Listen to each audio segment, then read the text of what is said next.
नमस्कार। बिहार के digital media का जनक भारत लाइव देख रहे हैं आप। एक बड़ी खबर सामने आ रही है। भले ही लोजपा में जश्न का माहौल हो कि पशुपति कुमार पारस जी केंद्रीय कैबिनेट में यानी कि मंत्रिमंडल का जो विस्तार हुआ है, मोदी सरकार के मंत्रिमंडल के विस्तार में शामिल हो गए हैं। इस बात को लेकर के पहले से ही चिराग पासवान जी कह रहे थे कि उन्होंने जब सारा षड्यंत्र इस बात के लिए रचा था कि उन्हें मंत्री बनना है तो उन्हें एडवांस में शुभकामनाएं, अग्रिम शुभकामनाएं आपको बता दें कि चिराग पासवान भी दे चुके थे। लेकिन एक बड़ी बात सामने आ रही है। आपको बता दें कि ये सारा सेलिब्रेशन जो लोजपा के कार्यालय में हो रहा था, वो कार्यालय जहां पे पहले रामविलास पासवान जी की पूरी पार्टी का जो है ऑफिशियल कार्यालय हुआ करता था, अभी पशुपति कुमार पारस जी का गुट का वो अड्डा बना हुआ है, वो कार्यालय बना हुआ है।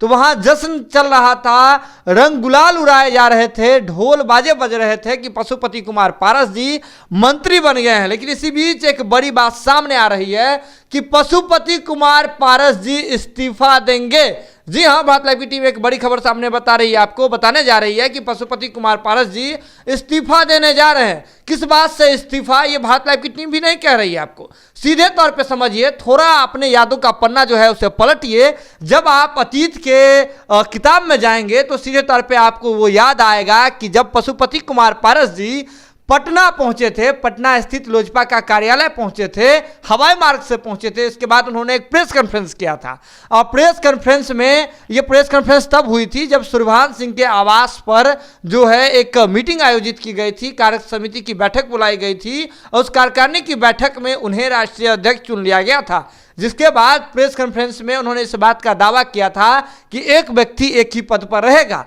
यानी कि जब वे मंत्री बन जाएंगे तब लोजपा के राष्ट्रीय अध्यक्ष के पद से इस्तीफा दे देंगे। साथ ही साथ जब दलित सेना के राष्ट्रीय अध्यक्ष की बात आई थी तो उन्होंने सीधे तौर पे इस बात का साफ कर दिया था कि वे जो हैं फिलहाल संसदीय बोर्ड के भी अध्यक्ष हैं, लोजपा के भी राष्ट्रीय अध्यक्ष हैं, दलित सेना के भी राष्ट्रीय अध्यक्ष हैं। लेकिन दलित सेना एक अलग संगठन है जिसका लोजपा से कोई लेना देना नहीं है।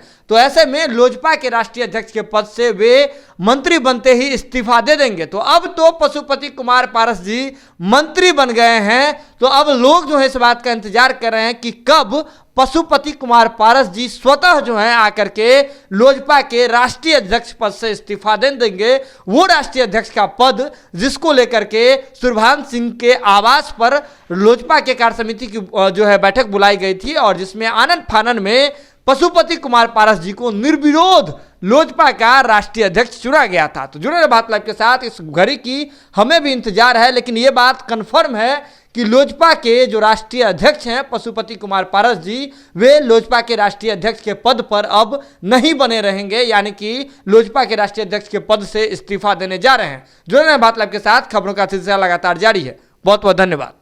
अगर ये वीडियो पसंद आई और वह बिहार के राजनीति और बिहारियत से सरोकार रखेनी तो सब्सक्राइब बटन दबा के चैनल के सब्सक्राइब कर ली।